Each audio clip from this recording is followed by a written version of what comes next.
Estimados televidentes, nos encontramos en el set de Gigavisión para hacer una entrevista para la revista Quinto Poder. Voy a presentarles al Procurador General de la Nación, Héctor Arce, con quien vamos a conversar acerca de varios temas, pero principalmente nos ocuparemos de hablar de lo que ha sido una cronología de la demanda marítima que hoy ya conocemos como una primer victoria. Procurador, bienvenido a este espacio, bienvenido a Quinto Poder. Muchas gracias, Carly. Un placer estar aquí en Gigavisión y en Quinto Poder. Y bueno, a las órdenes de las consultas. Procurador, vamos a comenzar conversando respecto a los inicios y a la idea. ¿Recuerda usted cómo fue que nació la idea para iniciar toda la demanda marítima y toda la estructura y todo el procedimiento que ahora se conoce? Bueno, Carly, a lo largo de la historia de la reivindicación marítima de nuestro país, una historia dura, una historia sacrificada, una historia difícil, una historia de muchas desilusiones y una historia que finalmente tuvo su primera victoria después de 136 años de enclaustramiento marítimo, el 24 de septiembre pasado. Ya hubo una demanda que se presentó ante la Liga de las Naciones en el año 1920. A pocos años de haberse firmado el Tratado de 1904, prácticamente a 16 años después de haberse firmado el tratado, se intentó una acción judicial que no tuvo éxito, que no prosperó. Estuvieron involucrados grandes personajes ahí como Franz Tamayo, Avelino Aramayo, y finalmente la Liga de las Naciones entendió que no podía atender nuestra demanda y fue un intento de judicializar el tema que fracasó muy rápidamente. De ahí no se volvió a tocar el tema, sino es hasta principios de la década anterior, estamos hablando del año 2002-2003, un grupo de docentes de la Facultad de Derecho y Ciencias Políticas tuvieron una idea de hacer una demanda, pero vinculada al Tratado de 1904. Pero bueno, hay que reconocer que fueron los primeros en hablar de retomar la vía jurisdiccional sobre este tema. Ya en la época del presidente Mesa se mandó a hacer un estudio jurídico que quedó entrecarpetado, como quedaban muchas cosas, ¿no? El año 2004-2005, el canciller Ignacio Siles manda a hacer un pequeño estudio jurídico, pero que después fue conocido y fue analizado por nosotros en Diremar, pero que no tuvo mayor relevancia. Y bueno, después de la agenda de los 13 puntos y ante la actitud reiterada del Estado chileno de hacer lo mismo que había hecho durante toda esta larga historia, ¿no es cierto? Negociar con un presidente, generar expectativas, hacer ofrecimientos, hacer declaraciones, lograr acuerdos y finalmente cuando estos tienen que materializarse, nuevamente retroceder, volver a la política del no, aducir cualquier circunstancia para después finalmente paralizar el tema. Cuando Chile quiso hacer lo mismo, se encontró contra un gobierno sólido, se encontró con un gobierno estable, se encontró con un gobierno que, a diferencia de lo que habían sido nuestra historia política en Bolivia, tenía una gran legitimidad política, social, económica, que nos había dado un marco de estabilidad profunda al país y intentó hacer lo mismo. El gobierno de Sebastián Piñera, ya después de que concluyera su mandato, la presidenta Bachelet, su primer mandato, el gobierno de Sebastián Piñera empezó a demorar y nunca llegaban las famosas propuestas útiles, concretas y factibles a las que se refirió varias veces el canciller Choquehuanca. Ante esta situación fue el coraje, la determinación, porque, reitero, ya se había hablado antes, ¿no es cierto?, hubieron propuestas en ese sentido, pero fue el coraje, la determinación, la valentía, que son las principales virtudes del presidente Evo Morales, la que finalmente convocó a un equipo de abogados, ¿no es cierto?, en el que un primer equipo de abogados, yo me acuerdo antes del año 2011, y dijo, bueno, esta es la situación, ha habido una última reunión, nos comunicaron ahí, el canciller Choquehuanca nos comunicó que hubo una última reunión con el canciller Moreno de Chile, que llegó a Bolivia, después de muchos años llegó un canciller chileno a Bolivia, pero llegó obviamente sin las propuestas útiles, concretas y factibles que debía haber traído, cuál era el compromiso de Chile, ya para seguir avanzando en el tema. Y ante esta situación, bueno, se decidió hacer un estudio previo, trabajamos un pequeño equipo de abogados Y ese equipo de abogados finalmente estableció la posibilidad de que se podía llegar a la vía jurisdiccional, se podía hacer una demanda. Debió ser esto los primeros meses del año 2011. Y se trabajó en absoluta reserva. Este equipo lo coordinamos con el canciller Choquehuanca, ¿no es cierto? Habían varios ministros del área jurídica, ahí estaba la doctora Nardi Suxo, ahí estaba Rubén Saavedra, el ex ministro de Defensa, pero también después el primer director de la Diremar, ¿no? Ahí estaban también el ex ministro en ese entonces, o viceministro Wilfredo Chávez, estaba también su hermano, el doctor Víctor Hugo Chávez.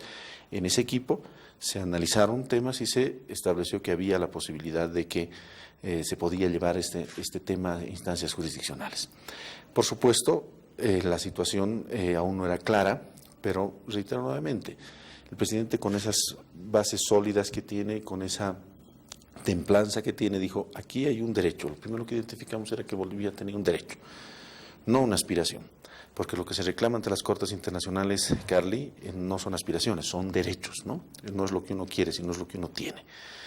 Identificado que había un derecho, por varias fuentes, ¿no es cierto? Finalmente es el presidente Evo el que toma la decisión extraordinaria de llevar adelante y anunciarlo a las pocas semanas cuando se cumplía el aniversario del Día del Mar. El 23 de marzo del año 2011 es el presidente Evo el que hace el anuncio públicamente con una frase extraordinaria. Yo recuerdo muy bien, él dice: a toda esta lucha por la reivindicación marítima ha llegado el momento de sumarle una demanda internacional. Y había una frase que a mí me impresionó mucho que dijo el presidente: y ha llegado la hora de que un fallo justo y certero del más alto tribunal creado para resolver conflictos y avenir, ¿no es cierto?, a las partes de manera pacífica, un fallo de esta entidad, del más alto tribunal, sea el que finalmente resuelve este tema. Esas fueron las palabras del presidente Evo, la decisión. Y de ahí en adelante, como es la costumbre de nuestro presidente, él pasa ya al trabajo, ¿no? No se quedó en nada, no se quedó solamente en dichos, se pasó inmediatamente ya al ámbito del trabajo.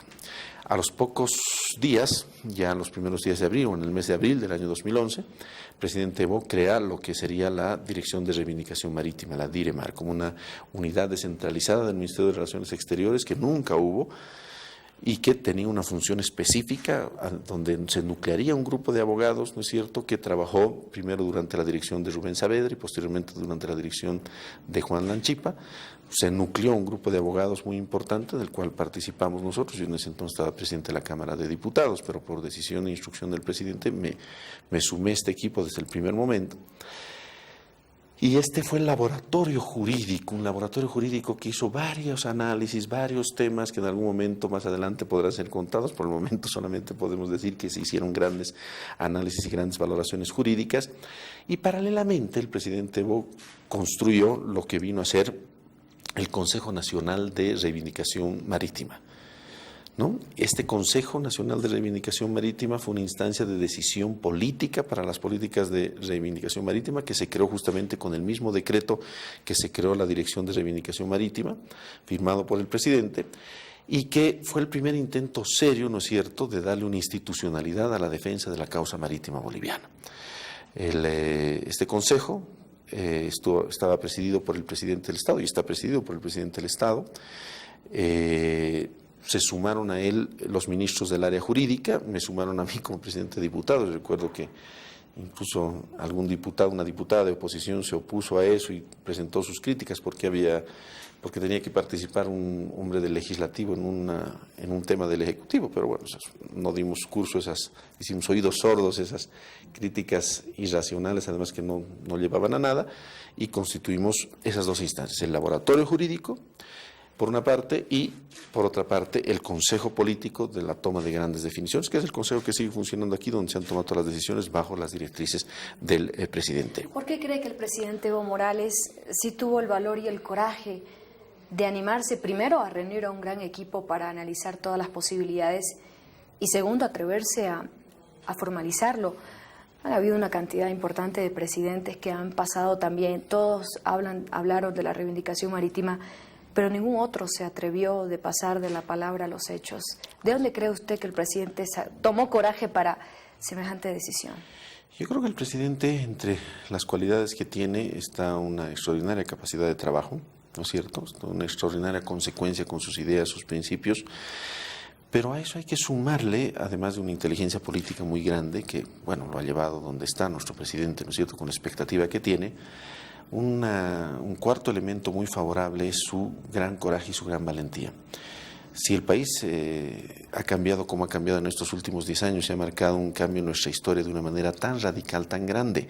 Si estos 10 años que están transcurriendo, Carly, ha marcado un corte a cuchillo de lo que fue la antigua historia de Bolivia, los 180 años, pónganse entre 1825 y el año 2005, hay una historia de 180 años de penas, de amarguras, de últimos lugares, de atraso, de subdesarrollo, de inestabilidad. Se han reemplazado por estabilidad, por crecimiento, por desarrollo, por grandes emprendimientos, por una recuperación grande de nuestra dignidad. Es en base al coraje y a la determinación del presidente Evo. Y en el aspecto de avanzar el paso que se debía dar, y la historia nos está dando la respuesta, le está dando la respuesta al presidente, avanzar en la línea que se debería avanzar, obviamente fue una decisión verdaderamente excepcional ¿No era y lanzarse al correcta. vacío? Bueno, había muchas voces en ese momento que nos decían que era lanzarse al vacío. Había mucha duda, había mucho temor, pero el presidente tiene la gran cualidad de escuchar, ¿no? Y nosotros hicimos un análisis profundo, hicimos un análisis serio. Y había una veta, había un camino, había una manera de ejercer nuestro derecho.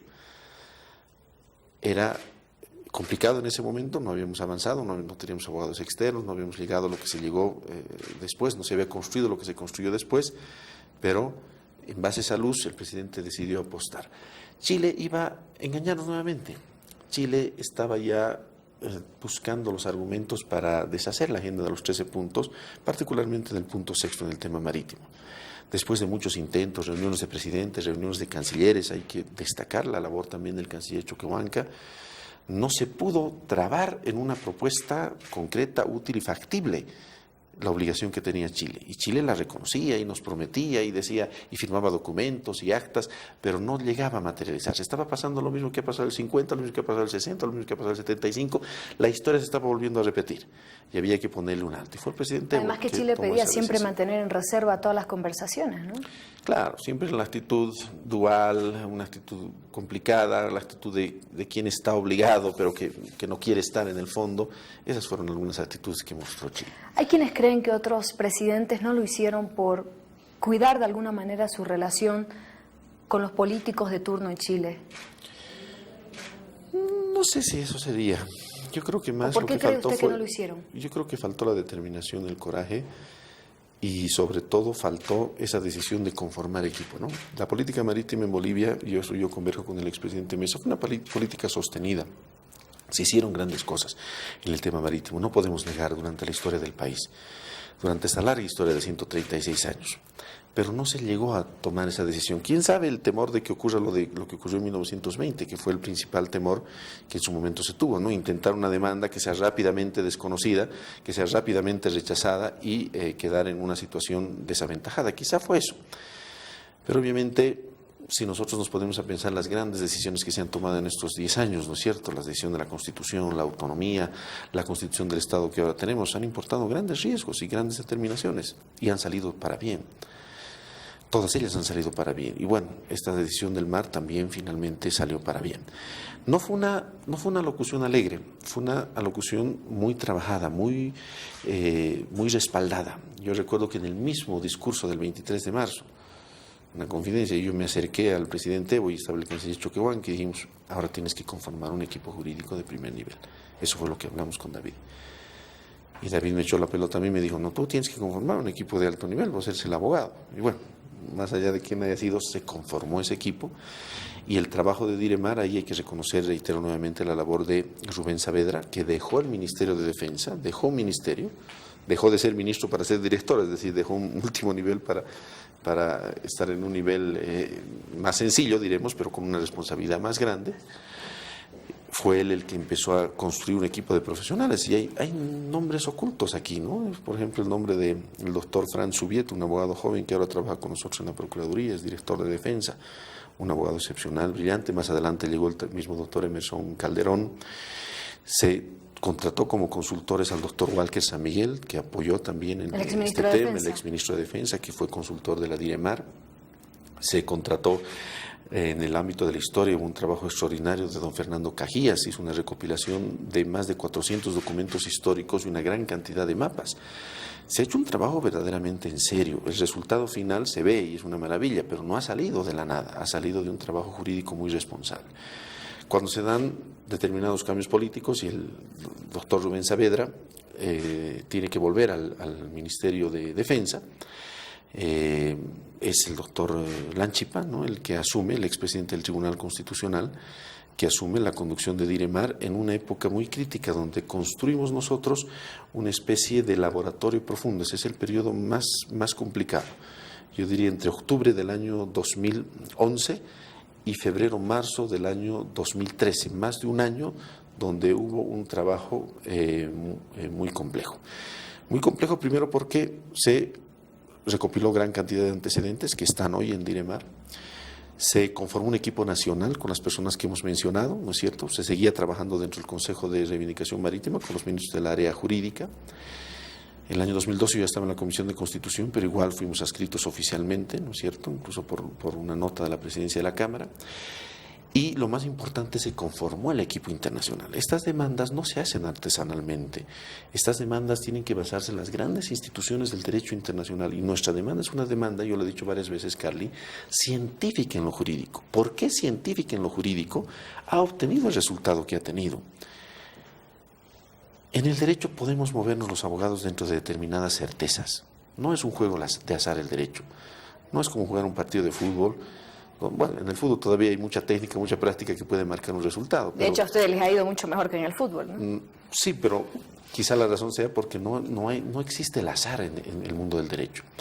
Los juristas, Carly, tenemos la gran ventaja de movernos dentro de determinadas certezas. Esas certezas son la justicia, las normas, la historia, la razón. El derecho en muchas cosas es razonabilidad y nosotros hemos planteado una demanda razonable, una demanda absolutamente razonable. Y ahí, por sobre todas las cosas, está las grandes instituciones del derecho internacional. Conocer qué dice el derecho internacional. No es plantear una demanda de decir, porque mira, yo quiero volver al mar, es mi derecho, me han quitado. No, estamos hablando de vetas jurídicas. Y hay una gran institución del derecho internacional que es la que se está utilizando, que ha sido ampliamente desarrollada, sobre la cual hay doctrina, sobre la cual hay jurisprudencia.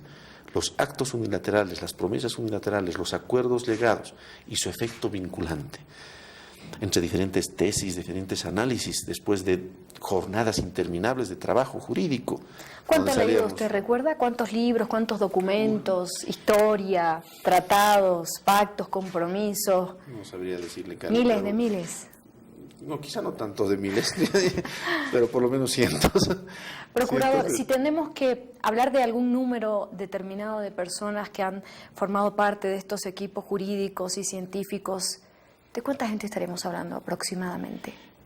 Ha habido mucha gente, y en diferentes niveles, por supuesto, ¿no? Pero ha habido un grupo cerrado más del laboratorio jurídico y había también el Consejo de los Ministros, que hacen el Consejo Nacional de Reivindicación Marítima, y por supuesto la presencia y el reporte y el interés permanente, tanto del presidente como del vicepresidente. Nosotros reportamos cada una de las reuniones, cada uno de los análisis, cada uno de los pasos lo íbamos reportando. Y el presidente iba haciendo seguimiento y estaba profundamente involucrado, que es en lo que cómo estaba evolucionando la cosa, qué es lo que estaba pasando en su laboratorio jurídico y por supuesto en el Consejo.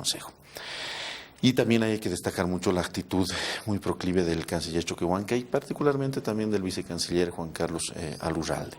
El Servicio Exterior Boliviano colaboró.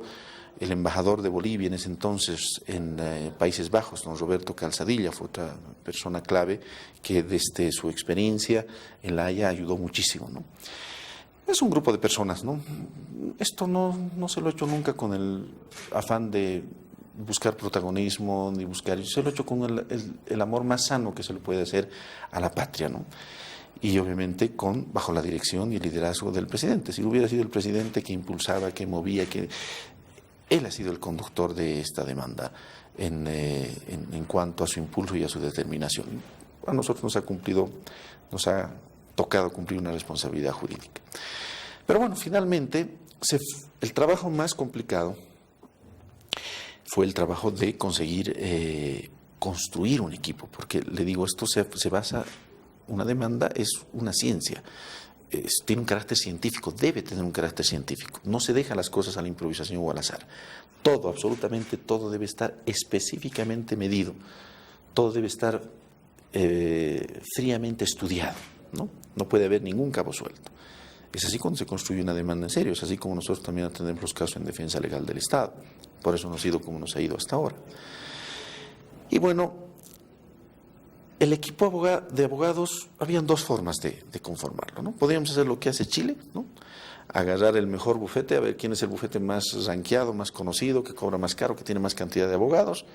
Ellos, me acuerdo, para el caso Perú-Chile trabajaron con el bufete Freshfield, que es el bufete más grande del mundo, es un bufete que tiene sede además en todas partes. Aún así perdieron. Y bueno, aún así perdieron, claro, porque son abogados muy técnicos, muy buenos, pero no comparten el ideal, no entienden, no se identifican, no entienden el alma de una demanda. Y esto no sabemos porque yo vengo del ejercicio de la profesión, soy abogado laboralista, un día voy a volver a ejercer mi profesión, ojalá más temprano que tarde.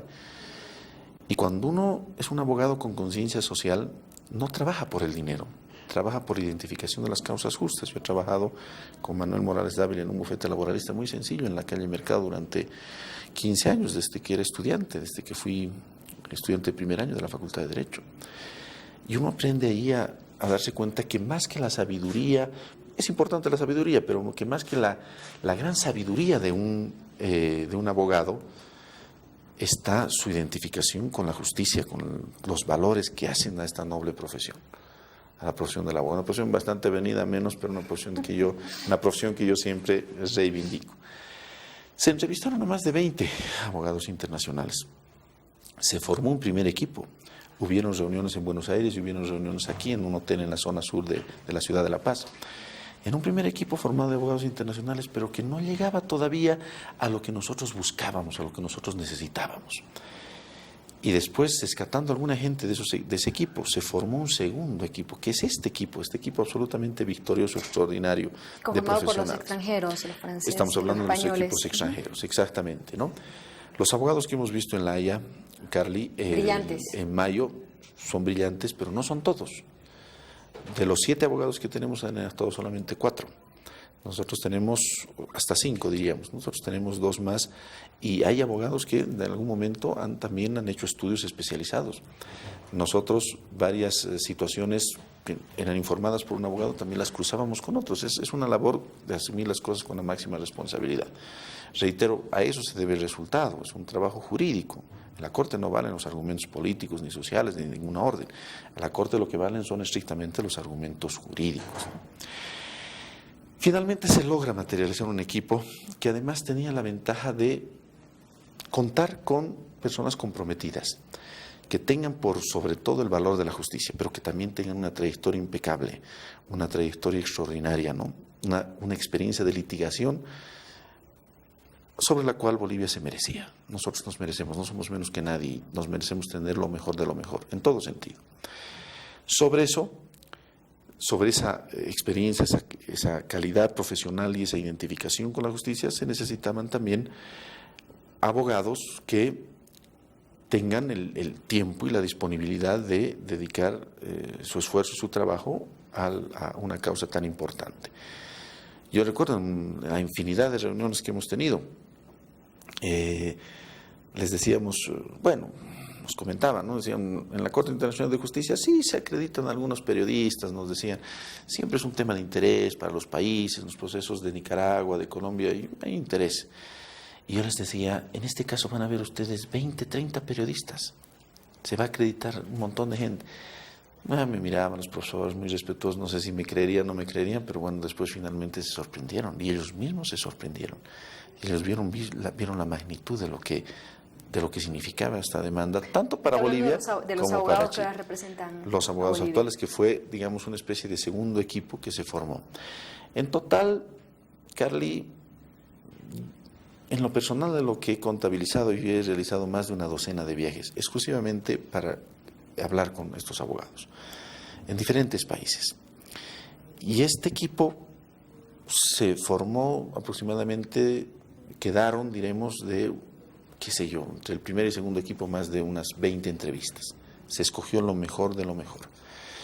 Y se escogió además contando los diferentes sistemas jurídicos que conviven en la Corte Internacional de Justicia. La Corte Internacional de Justicia tiene dos grandes corrientes, la corriente más romano-germánica y tiene la corriente más del derecho anglosajón.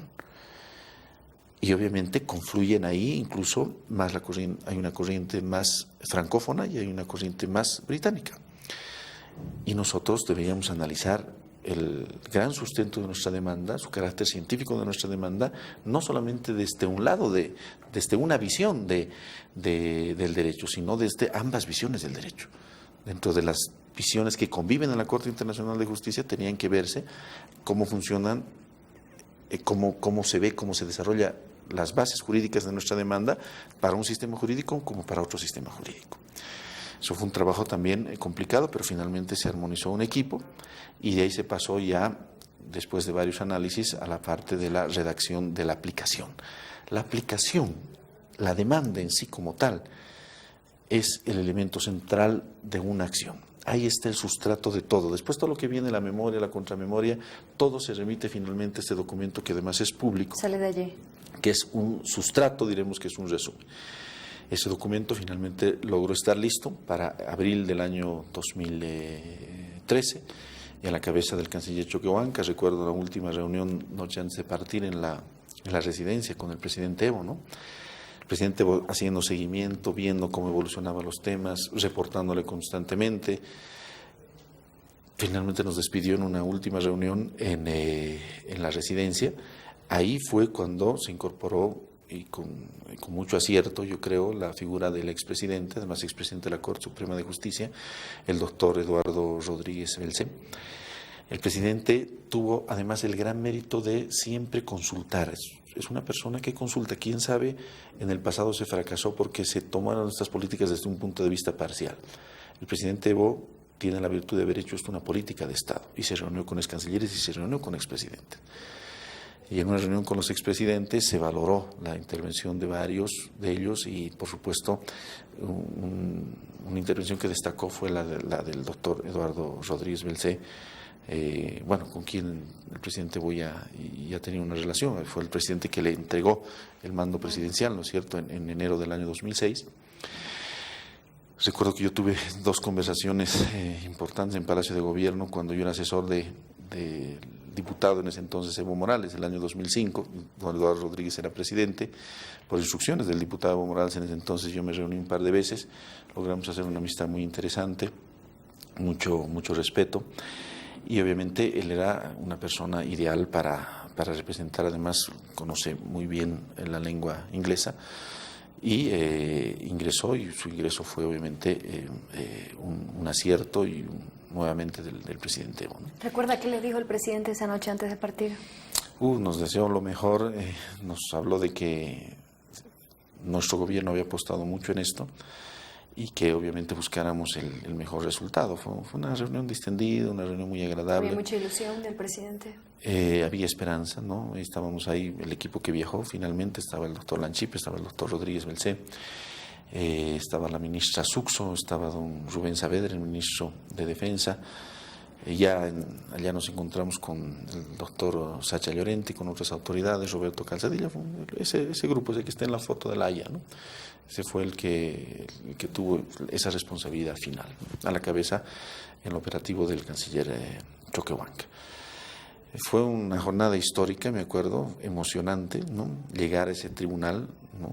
Es impresionante la Corte Internacional de Justicia, desde las fotos, el marco de infraestructura que tiene el Palacio de la Paz, ¿no?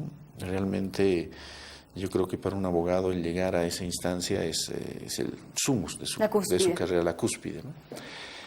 Y bueno, ingresar, y nos recibió el secretario de la Corte, hizo una revisión, además con mucho aprecio, con mucho respeto, hizo una revisión de los documentos y todo estaba pues medido al milímetro, al centímetro. ¿Antes se tenía que haber enviado un borrador o ustedes llegaban con el documento? No, llegamos con el documento, nos dijo textualmente: lo encuentro perfecto. Y lo registró y le dio el curso que debería darse. Bolivia ya tenía a sus agentes, se le notificó a Chile, Chile también nombró su agente. Y en ese momento yo creo que Chile entró en una suerte de preocupación y de duda, porque al conocer la demanda boliviana, Chile se dio cuenta de que estaba perdido, se dio cuenta de que Bolivia tenía el derecho y tenía la razón de su lado, tenía la justicia de su lado. Y lo más importante, tenía el canal, tenía la gran institución del derecho internacional que respaldaba desde el punto de vista procedimental, desde el punto de vista jurídico, desde el punto de vista científico-jurídico, respaldaba la demanda boliviana.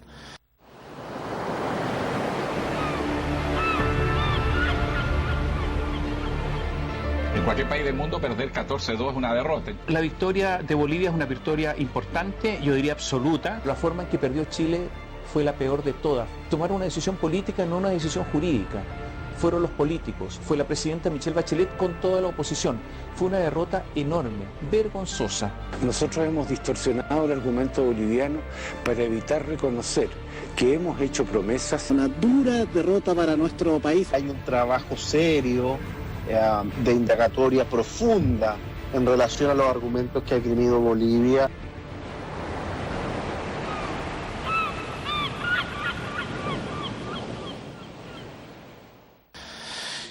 Y bueno, ahí vemos, ¿no?, la cadena de desesperación de Chile, en un franco periodo de desesperación, poco a poco, cada vez más, cada vez interiorizándose más.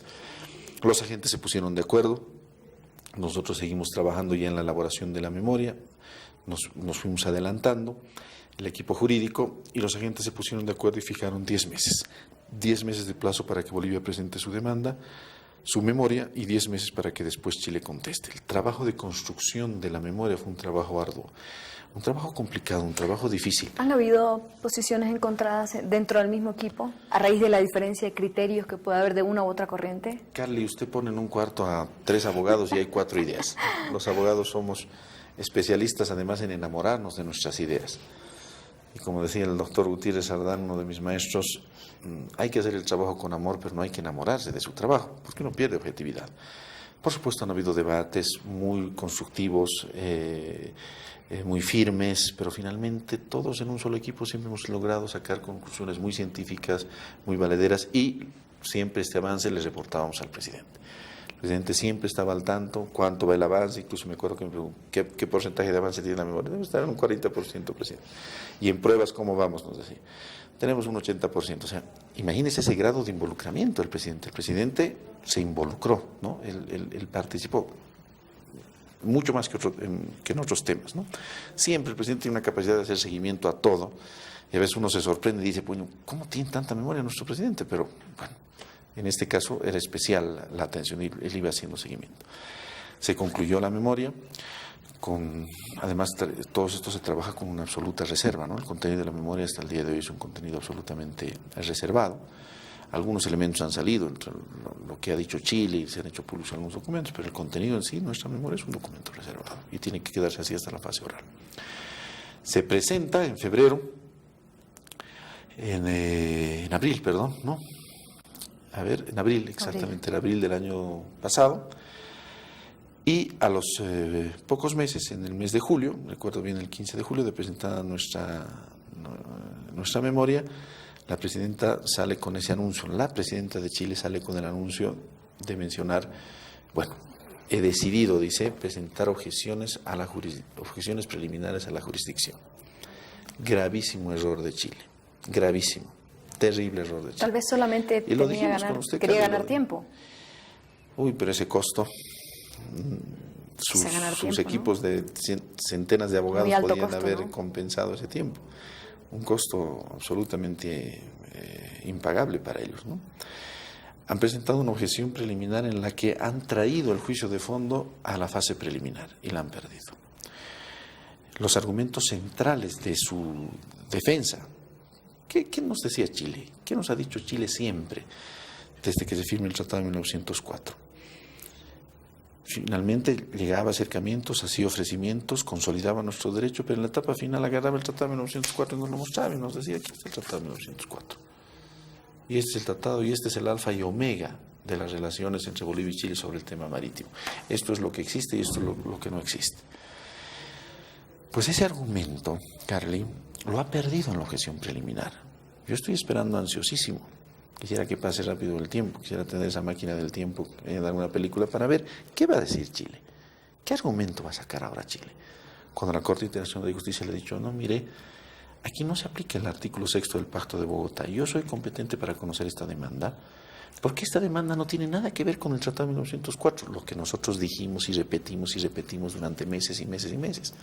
La Corte lo ha dicho además con una frase absolutamente pristina, transparente, clara, como tiene que hablar el más alto tribunal creado por la humanidad para la solución de controversias de manera pacífica.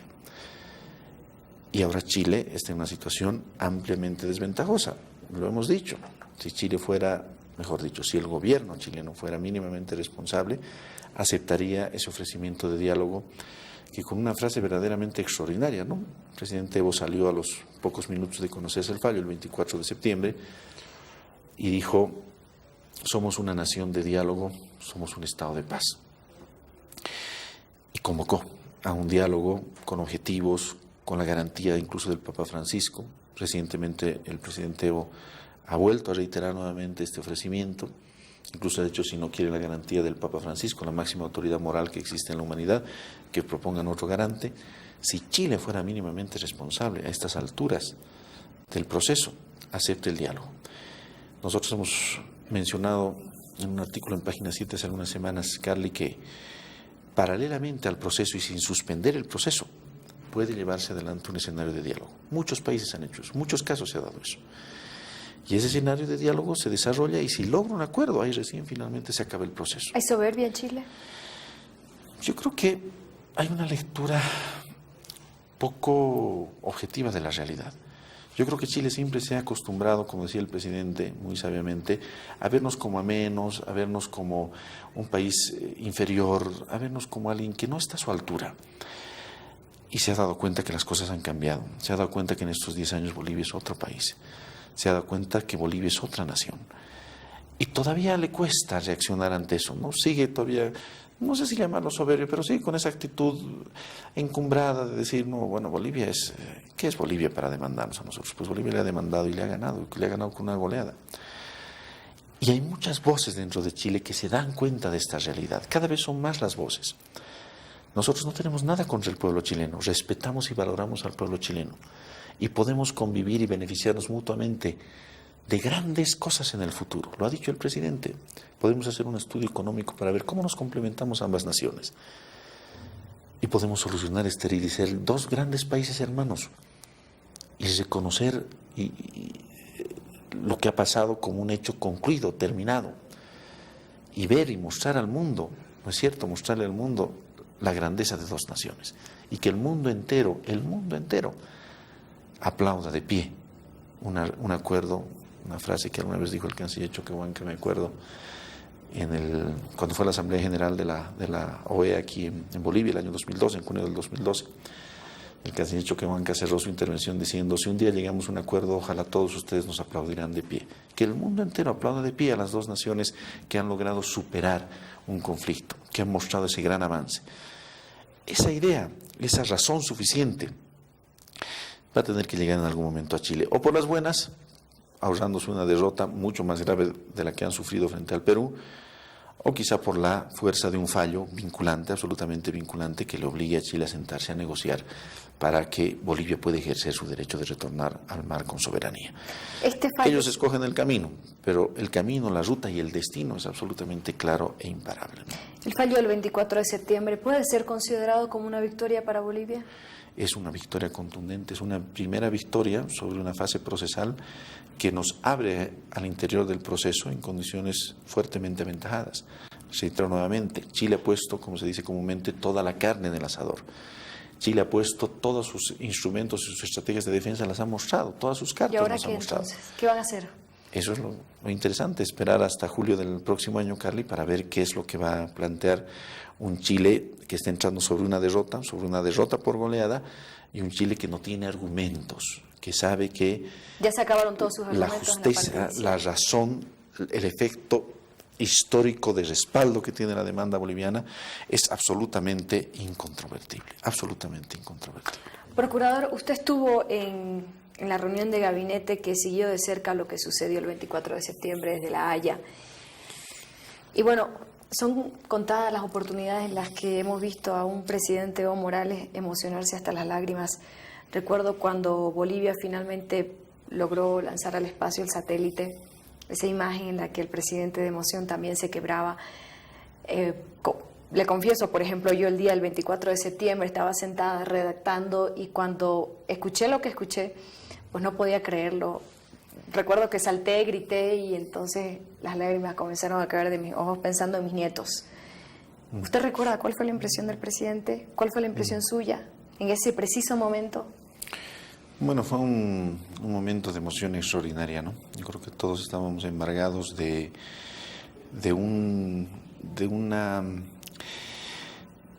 sentimiento de profundo amor hacia nuestro país, de una profunda concepción de que ahora Bolivia es una nación diferente. Yo sostengo, Carly, de que Bolivia ahora es una nación que cree en sí misma. Y como dijo Christian Barnard, el médico famoso que realizó las operaciones, los trasplantes de corazón, las personas solamente triunfan cuando creen poder hacerlo. Eso se aplica a las naciones. Las naciones solamente triunfan cuando creen poder hacerlo. Y ahora en Bolivia, con lo del satélite, con el desarrollo, con el crecimiento, con la dignidad que tenemos de ir a cualquier parte y mostrarnos como bolivianos con esa dignidad, con esta victoria que estamos teniendo, somos una nación que cree en sí misma. Ya no existe nada vedado para nosotros. Ya no somos un país postergado, ya no somos un país que siempre ocupa los últimos lugares en todo. Somos una nación de gente trabajadora, honesta, que se ha puesto de pie y mira su futuro con fe y con esperanza, que mira el horizonte con la fe de un hombre de pie, como decía Jean-Jacques Rousseau en el origen de la desigualdad. Somos una nación que cree en sí misma y eso tiene un valor extraordinario. Y eso yo sentí en ese momento, ¿no? Ver a 16 magistrados del más alto tribunal creado por la humanidad para la solución de controversias de manera pacífica, darnos una respuesta positiva, con un fallo además tan claro, tan pristino, tan transparente, es para emocionar a cualquiera. Y en lo personal, a mí me hubiera encantado asistir a la Haya.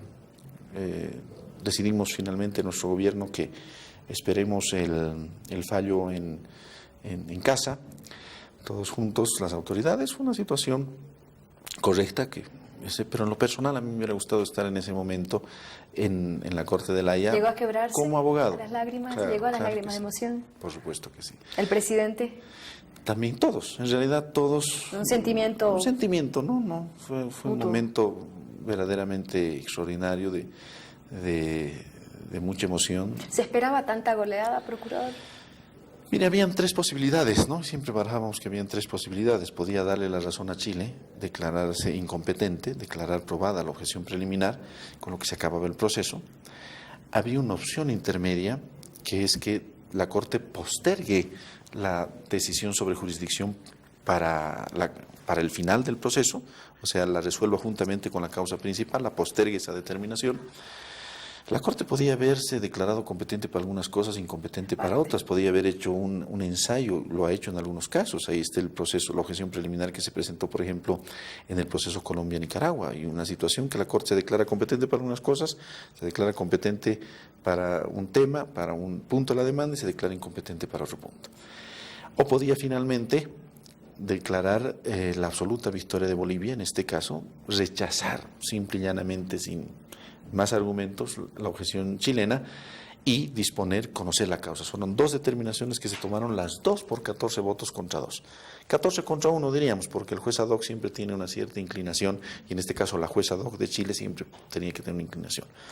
Solamente un juez, el juez de nacionalidad italiana, que obviamente hemos analizado, respetamos su punto de vista, pero su punto de vista es equivocado y no lo ha compartido 14 jueces, es decir, el 96% de los jueces de la Corte nos han dado la razón. Y como han dicho propias personalidades chilenas, ¿no? Esto ha sido un triunfo verdaderamente por goleada. Contundente. Y las dos determinaciones absolutamente coherentes, ¿no es cierto? Chile ha tratado de inventarse un tema que ha dicho que, bueno, no nos van a obligar al final del resultado. Lo que ha hecho la Corte, ese párrafo 34 del fallo, además un fallo tan pristino, tan extraordinario, es ratificar lo que nosotros le hemos dicho. Nosotros le hemos dicho, nosotros tenemos un objetivo concreto. Aquí hay una obligación de negociar hay un incumplimiento de su obligación de negociar y le pedimos a la Corte que se disponga el cumplimiento de su obligación de negociar. Son los 3 puntos que tienen desde la aplicación que se presentó en abril del 2013 hasta el final. Justamente eso le quería preguntar. Y la Corte ha fallado estrictamente en relación a eso, ni más ni menos que lo que nosotros hemos mencionado. Pero bueno, el chauvinismo de algunas autoridades chilenas que les ha negado la decencia, diremos, de aceptar una derrota tan contundente y bueno, se han inventado, han sacado algunas elucubraciones que por supuesto, como cualquier mentira, tienen siempre las patas cortas. Hasta el día de hoy ya están prácticamente enterradas esas tesis. Los medios jurídicas. chilenos, de hecho, nuestro trabajo como periodista, automáticamente después de conocer el fallo, trataban de rescatar la parte en la que se dio lectura a que si bien en el resultado podía obligarse a Chile, este no podía tener un resultado predeterminado. Entonces, por lo menos en lo personal, trató de hacerse ver de que esta no era una victoria para Bolivia y que aún en el peor de los casos, si se obliga a Chile a negociar, no será bajo la base de resultados predeterminados. ¿Cómo se entiende esta interpretación? Es que nunca una negociación tiene un resultado predeterminado. Le explico, Carly. Nosotros tenemos el derecho, un derecho de retornar y de acceder y tener un acceso soberano al Océano Pacífico. La vía es la negociación. Chile tiene la obligación de negociar frente a nuestro derecho frente a obligación. Chile ha incumplido esa obligación y le pedimos a la Corte que disponga el cumplimiento de esa obligación. Cuando todo termine y la Corte disponga la obligación que tiene, el cumplimiento de la obligación que tiene Chile de negociar un acceso soberano al Océano Pacífico, la Corte no le va a decir, dele usted un acceso soberano al Océano Pacífico por un corredor o dele por este espacio territorial. No le va a dar, y eso lo hemos sabido siempre, la Corte no va a decir las condiciones y la materialidad de ese acceso. Pero va a ser vinculante el resultado. Pero va a ser vinculante en cuanto la negociación tiene que dar como resultado el acceso soberano al Océano Pacífico. La Corte no puede decir por tal corredor, por tal espacio, tantos kilómetros, tantas cosas, tales condiciones, qué sé yo, tal enclave, no sé. Pero lo que sí va a decir la Corte es, Chile tiene la obligación de negociar, ¿para qué? Para darle un acceso soberano al Océano Pacífico. Las condiciones de ese acceso, eso no determina la Corte. Y eso es lo que nosotros hemos dicho, exactamente, está en nuestra memoria. No podíamos decir otra cosa, porque obviamente la institución jurídica en la que nosotros nos basamos es una institución que respalda ese derecho boliviano que es absolutamente materializable después cuando concluye el juicio o antes de la conclusión del juicio si se abre un diálogo. Procurador, hemos visto al expresidente Carlos Mesa que ha cobrado una notoriedad importante en Chile después de una entrevista en un medio televisivo, pero es importante que el país entero sepa también de que hay todo un equipo, como usted decía antes, hay todo un equipo científico, hay todo un equipo de juristas, un equipo político, jurídico. ¿Qué le puede decir usted a todo el país que está expectante y que necesita además saber de todo el equipo humano que está haciendo su mejor esfuerzo para que a Bolivia le vaya bien en La Haya? Yo creo que la participación de don Carlos Mesa ha sido una participación importante. Creo que, reitero nuevamente, el mérito del presidente de hacer es una política de Estado, de sumar a los expresidentes, sumar a los excancilleres. 2 excancilleres nos acompañaron a La Haya, ¿no? a las audiencias de jurisdicción en mayo pasado. Estuvo don Armando Loaiza, estuvo don Gustavo Fernández. Y la llegada del presidente Mesa como vocero, en un primer momento como vocero único, ahora como dentro del otro grupo de expresidentes, como un grupo de voceros, fue muy importante, ¿no? Porque Carlos Mesa conoce de una manera muy profunda el tema marítimo, es un historiador que tiene además del conocimiento la capacidad de explicar con una coherencia mental muy grande. Hemos visto esa entrevista en Chile, realmente yo creo que nos ha llenado de orgullo a los bolivianos, la forma como se ha desenvuelto, y yo creo que su aporte ha sido fundamental. Pero, y con todo el aprecio además personal que yo le tengo a don Carlos Mesa, y creo que el presidente le tiene y todos le tenemos, en el fondo este es un tema jurídico, ¿no? Es un tema jurídico, no es otra cosa la que conocen los jueces. A los jueces se les va a demandar derechos. Y el hecho que sea competente, que sea declarado competente en la Corte, ya demuestra en sí mismo, Carly, que tenemos un derecho frente a una obligación chilena. Y las condiciones de ese derecho, el cumplimiento de ese derecho frente a la obligación chilena, se van a ver justamente en el proceso de fondo. Pero lo que se ventila ante la Corte es materia jurídica, ¿no? Es derecho. la gran ventaja de materializar las pretensiones a través del uso de los instrumentos jurisdiccionales. En este caso, el más alto tribunal que ha creado la humanidad para la solución de controversias de manera pacífica. Carlos Mesa ha sido, creo, una compañía importante en hacer conocer el objeto de la demanda. No nos olvidemos que Chile empezó una campaña de desinformación, de mentira y de falsedad que bueno, pues ahora tendrá que pagarle al canciller Muñoz incluso en cuanto a sus costos, ¿no? Han hecho un video incluso, han vendido una serie de mentiras, han dicho que nuestra demanda afectaba contra la estabilidad de los tratados, cuando, como hemos dicho hace unos minutos, nosotros no tenemos nada que ver con el Tratado de 1904. Sobre la frontera, han dicho ¿no? que afectaba la estabilidad de las fronteras, cuando absolutamente se ha demostrado que nada que ver en ese sentido, por lo que acabamos de decir hace un momento.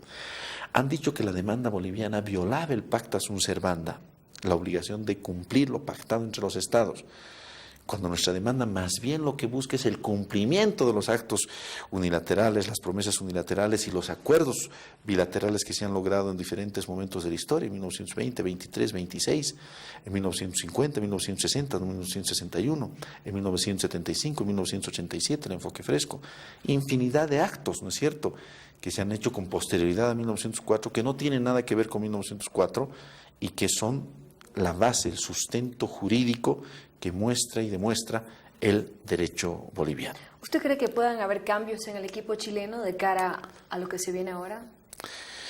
Bueno, es una decisión de Chile, pero yo personalmente los haría, ¿no? Hace unos meses salió una especie de escándalo en Chile, en sentido de que el agente Bulnes, lo decimos con todo respeto a don Felipe Bulnes, era abogado de una empresa que tenía un conflicto jurídico con Chile, ¿no? Y bueno, mucha gente en Chile dijo, ¿cómo si este señor es nuestro agente si tiene un proceso contra Chile? Esas flexibilidades a veces no son buenas, pero bueno, lo decimos con absoluto respeto, eso es una determinación de ellos verán, y bueno, esa es una determinación que les compete solamente a ellos, nosotros lo vemos con absoluto respeto, pero sí, no han habido una serie de conductas profundamente erráticas desde el punto de vista jurídico.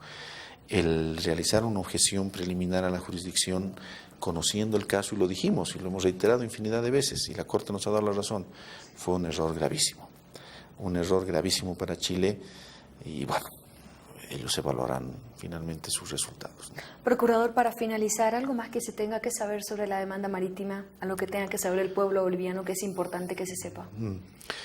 Yo creo que la nación boliviana, Carles, está cambiando, ¿no? Yo soy de las personas que cree que hay una historia de 180 años entre 1825 y el 2005, y hay otra historia de 10 años que viene del 2006, diremos, hasta ahora, ¿no? Del 2005 al 2015, del 2006 al 2016. Yo creo que la historia del pasado está marcada por el derrotismo, está marcada por el subdesarrollo, por la falta de credibilidad de nosotros mismos, está marcada por siempre ocupar los últimos lugares.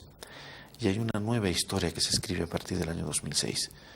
Una historia de unidad, una historia de crecimiento, una historia de desarrollo, una historia de estabilidad política, económica, social.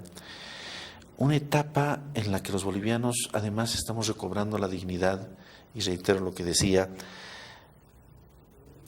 nos estamos convirtiendo en una nación que cree en sí misma.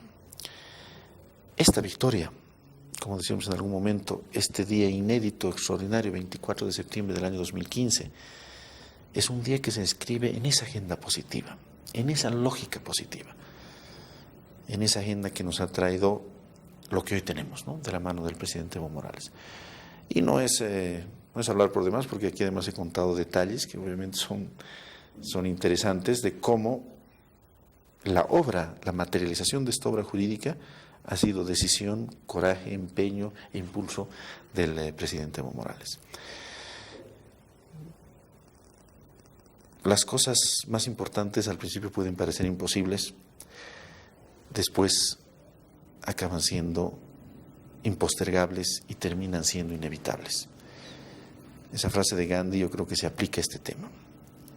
Y la justeza, la grandeza, la claridad de la causa boliviana está fuera de toda discusión.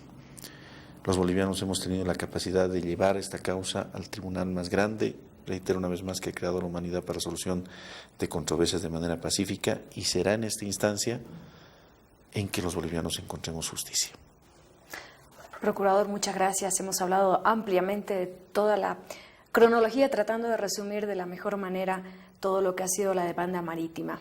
Muchísimas gracias, Procurador, por su tiempo, y muchísimas gracias a ustedes, amables televidentes, por su preferencia. Esta es una entrevista para la revista Quinto Poder, pero también está siendo difundida por la red Gigavisión. Muchas gracias, Procurador, y muchas gracias a nuestra teleaudiencia.